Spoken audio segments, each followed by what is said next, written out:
everyone, my name is Oswin D'Souza and I am the co-founder and CEO of Advancity.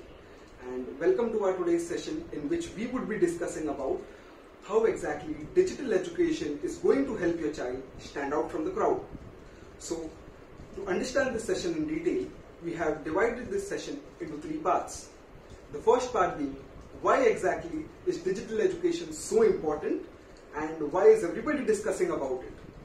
The second part, what exactly we are going to teach your child when it comes to digital education. And the third and the most important, how is this going to help your child in his academics as well as in his real life. So we will be explaining you that with a few examples as well. So coming to the first part of today's session, why exactly is digital education so important and why is everybody discussing about it? Let's just first understand what exactly is digital education. Digital education is anything and everything related to technology.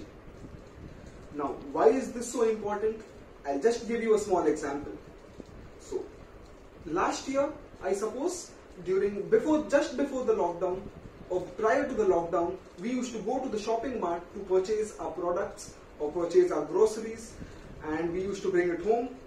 But as soon as the lockdown arrived, so we started ordering our groceries from home digitally through the apps like DMart or JioMart. Similarly, also we just book our transports, that is through Ola or Uber. We do our payments digitally, that is through UPI payments, that is Google Pay or Phone Pay. So similarly, these are a few examples why digital education is so important.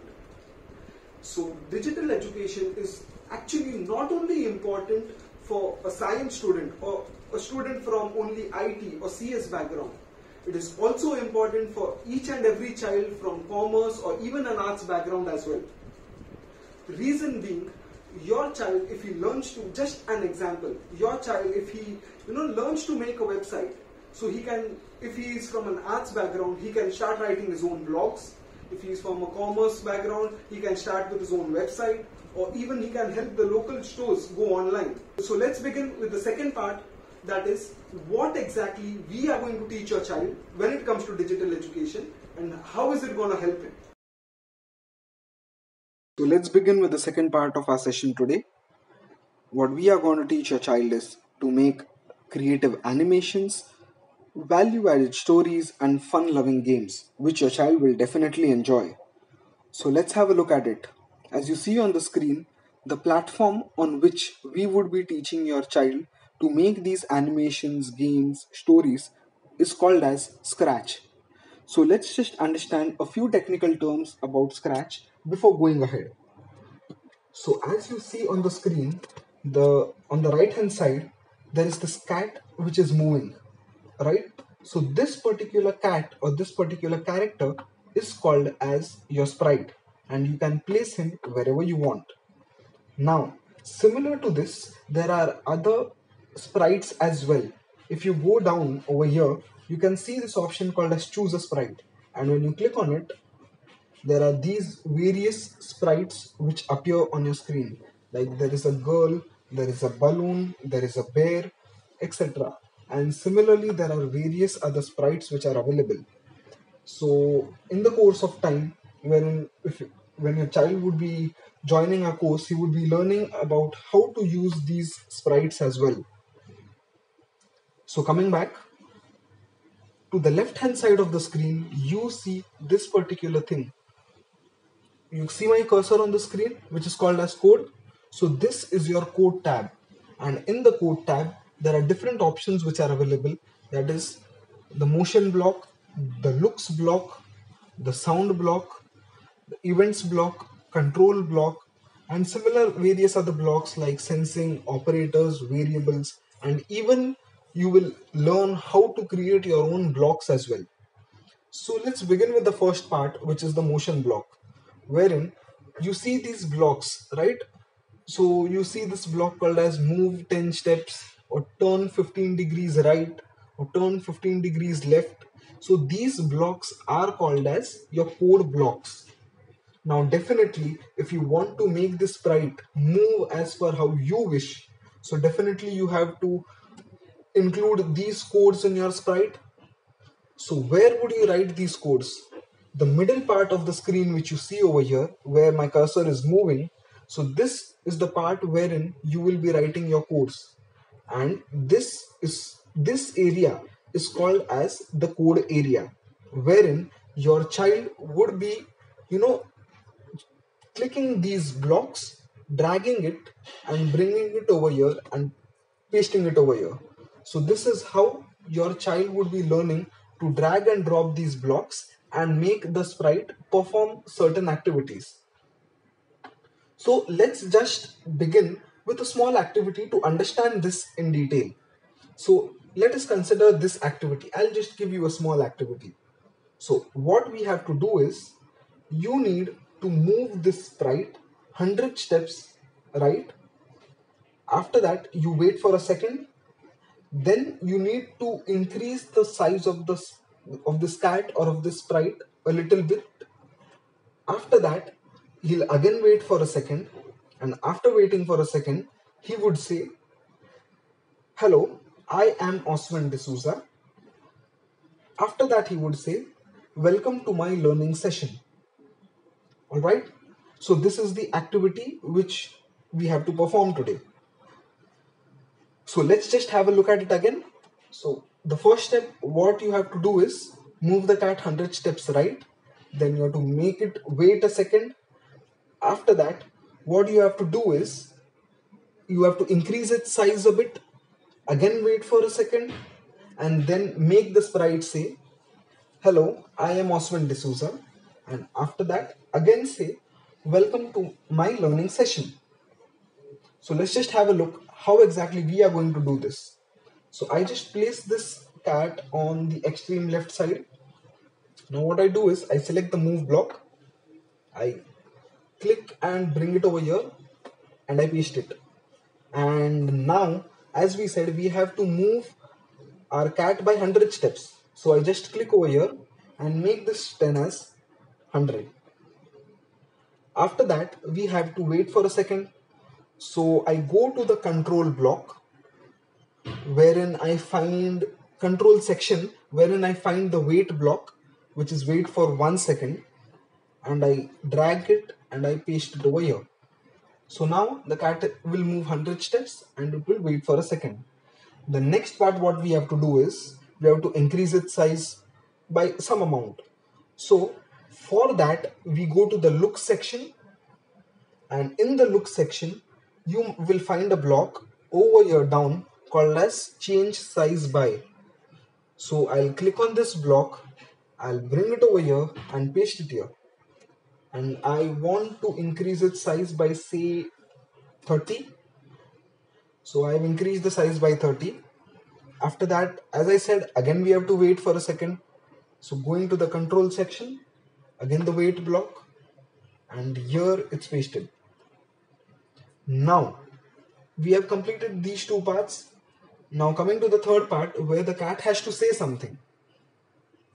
So for saying something, we again go to the look section, and over here on the top you see the first block, which is say hello for 2 seconds. So I just click this block, I bring it down over here and I paste it over here. Now I make the changes which are required. The changes, that is, "Hello, my name is Oswin D'Souza." Just make this T capital, full stop. And this statement would be said by the cat for 2 seconds. After that, the cat would again say, "Welcome to my learning session." So again I go to the say block, I pull it down and I paste it over here. And here I will say, "Welcome to my learning session." And the character and the sprite would say this for 3 seconds. I want the cat to say this for 3 seconds. So right, so we have completed with the script, but now for this particular sprite to perform these codes or this set of activities, so what we will do is I want this cat to perform these activities when this green flag is clicked, right? So I need to give an instruction to the cat to understand that when I press this green flag, these all functions need to be executed, right? So for that, what I do is I go to the event section. There is a block which is available called as when the green flag is clicked, and I paste it on the top. So now what is happening is that when the green flag will be clicked, these particular activities or these particular scripts would be performed by the cat. And after that, you need to also tell the cat that now these scripts are over. Now your program is supposed to stop. So for that, what I do is I go to the control section, and scrolling down a bit, I see a block called as stop all block, and I click and bring it over here and paste it. So now my entire script is complete. So let's just have a look what exactly the cat will do when I press the green flag. So let's have a look at it.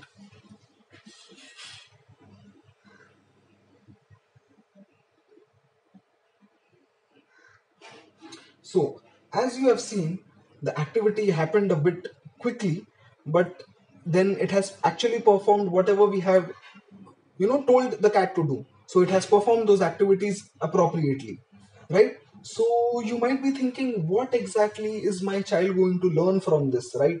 This is such an easy activity, there is nothing very creative about it. But no, let's just sit and analyze what exactly your child will learn, or probably even you learned from this small activity, right? So the first part, what you learned was to analyze things. That is, when I gave you an entire set of activity, that these are the things that you want to do. So what exactly happened was you just analyzed things in your mind, and you understood what exactly you want to do, right? So the first step what you learned was analyzation. The second step what you learned was how to have a structured thinking. When I say structured thinking, it's like step one, the cat has to move 100 steps. After that, step two, its size has to change by so and so amount. And after that, step three, it has to say something. Step four, it is again supposed to say something. So, this is how your child will develop a structured thinking. And finally, which is the most important part, that is step three, which is how to bring your creativity into reality. Like now, when I gave you an activity, so you must have just imagined that activity happening in your mind, right? The cat is moving to the right 100 steps, then after that, it is going to increase in size and it is going to say something. So, this is what you imagined in your mind, right? But then when it comes to actual practicality to do that particular thing, that is where we face the challenges. We think that we are able to do these particular things, and it is, it looks quite easy. But then when it comes to doing these particular things, that is where we are actually facing difficulty, and that is where these kids are struggling with. Basically, kids these days are very creative, and we actually need to give them a platform so that they can explore their creativity and actually bring their creativity into reality. And we must definitely agree that kids these days are much more creative than what we are. So I'll just show you another small example which we have made, and your child would be learning that particular activity, you see. So this is what, or you can call it a project. So we have an animation of Tom and Jerry that your child would be making in a few, like during the course of time in our course. So as you see on the screen, this is actually the activity what your child would be making as a project, right? So this is the animation of Tom and Jerry. So I'll just show it to you. You can just have a look at it so that you can get an idea what exactly is creativity and how exactly your child would be making different kinds of animations. So let's just have a look at it. And here we go.